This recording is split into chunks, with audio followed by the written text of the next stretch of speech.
Nessa videoaula aqui nós vamos falar sobre os contadores assíncronos.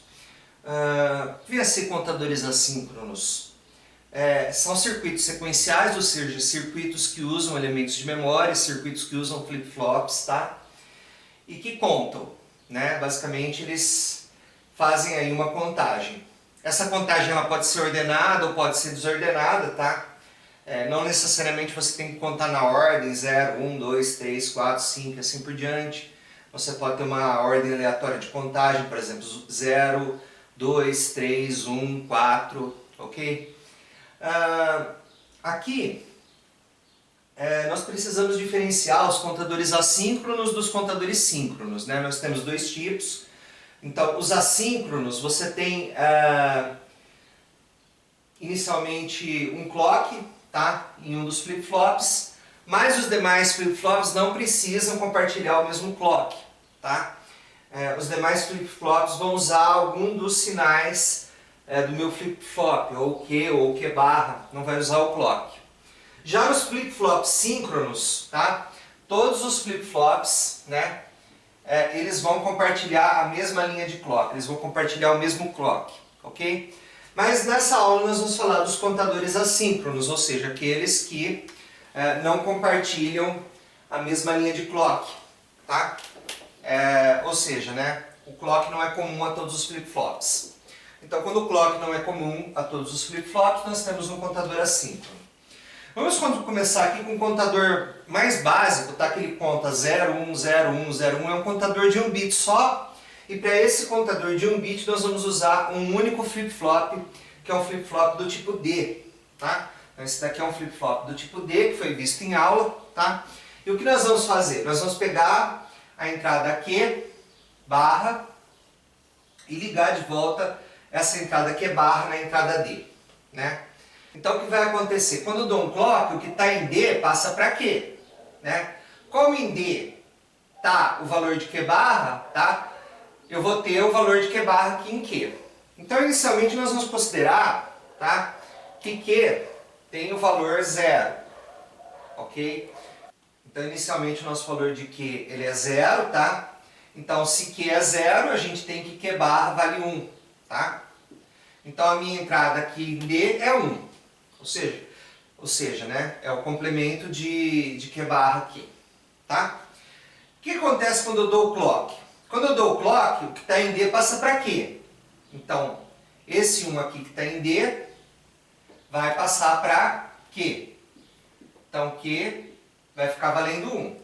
Se Q ficar valendo 1, Q barra vai ficar valendo 0. E esse 0 é realimentado aqui para D.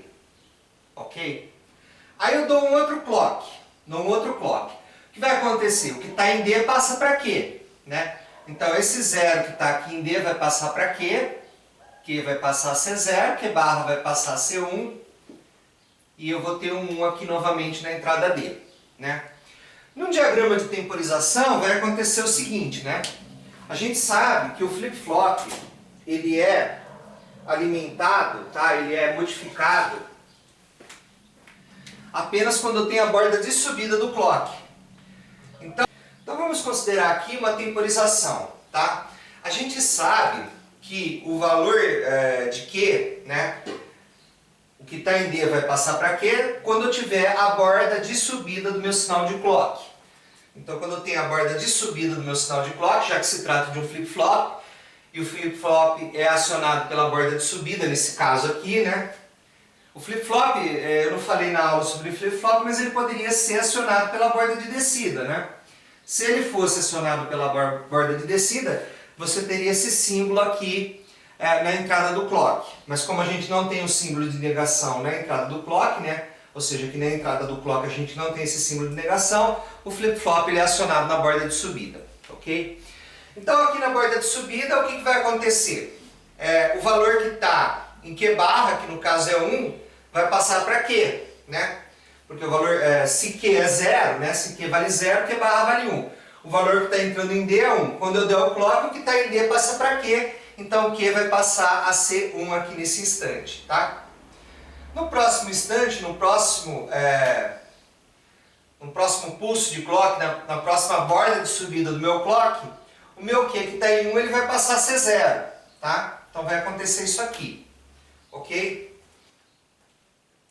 Aqui é a mesma coisa, né? Na borda de subida eu vou ter a mudança de estado Q, aqui na borda de subida eu vou ter a mudança de estado Q, e assim sucessivamente, ok?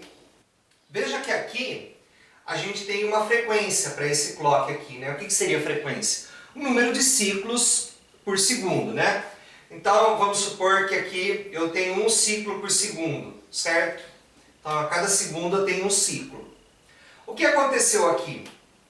A cada 2 segundos eu tenho um ciclo, tá? O que aconteceu aqui? A cada 2 segundos agora eu tenho um ciclo, né? A cada 2 segundos um ciclo. Então a minha frequência, ela foi reduzida pela metade, tá? Então a gente também chama o contador de 1 bit, a gente chama esse contador de 1 bit de divisor de frequência, porque ele divide a frequência por 2.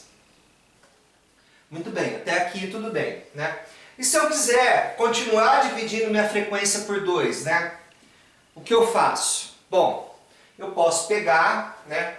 Fazer o mesmo circuito aqui, né? Com um flip-flop do tipo D. Então aqui eu tenho D, aqui eu tenho Q, aqui eu tenho Q barra, aqui eu tenho o sinal de clock, tá? E eu vou pegar o D, o Q desse flip-flop aqui e ligar no sinal de clock desse flip-flop aqui. Veja que eu não tenho o mesmo clock para os dois flip-flops. Eu tenho o Q desse flip-flop aqui ligado no clock desse daqui. E o Q barra eu vou ligar no D, tá? Da mesma forma que esse Q barra aqui está ligado no D, esse Q barra aqui vai estar ligado no D. O que vai acontecer? Bom, vamos chamar esse daqui de Q1 e esse daqui de Q2. Então aqui eu tenho o Q1, né? Como que vai ser o meu Q2? Se eu estiver começando no 0, tá? Eu vou ter o quê? Uma borda de subida, tá? O Q2 na borda de subida de Q1 aqui, ele vai mudar de 0 para 1, né? Na próxima borda de subida, o Q2 ele vai mudar para 0, ok? Na próxima borda de subida, ele vai mudar para 1, e assim por diante, né? Se você considerar a concatenação Q1,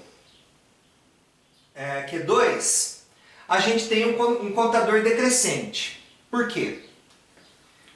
Vamos lá, né? Veja que aqui eu tenho 1 em Q1, né? E eu tenho 1 em Q2, ok? Tenho 1 em Q1 e 1 em Q2. Aqui eu tenho 0 em Q1, certo? E 1 em Q2. Aqui eu tenho 1 em Q1 e 0 em Q2. E aqui eu tenho 0 em Q1 e 0 em Q2.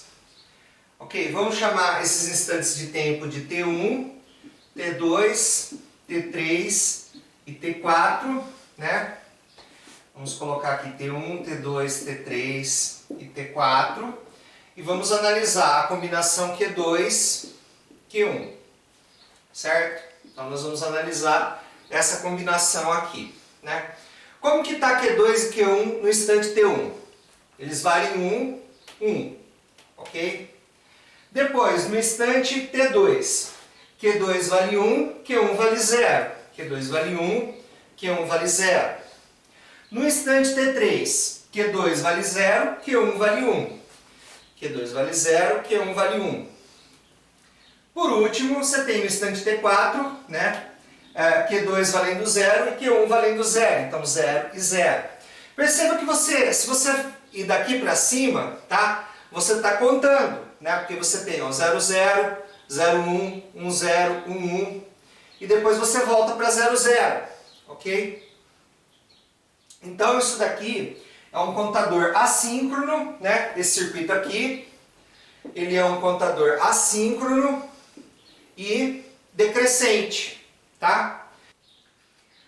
Se você quisesse fazer um contador de 3 bits decrescente, você simplesmente teria que ligar a entrada Q2 do clock de outro flip-flop do tipo D nessa configuração que eu mostrei aqui, ou seja, com Q barra ligado em D, né? Então o flip-flop, quando ele tem o Q barra ligado em D, ele é chamado também de flip-flop T, tá? Então o flip-flop T o que que é? É um flip-flop D com o Q barra ligado na entrada D, certo? Com a saída Q barra ligada na entrada D. Isso daí se chama flip-flop T, ok?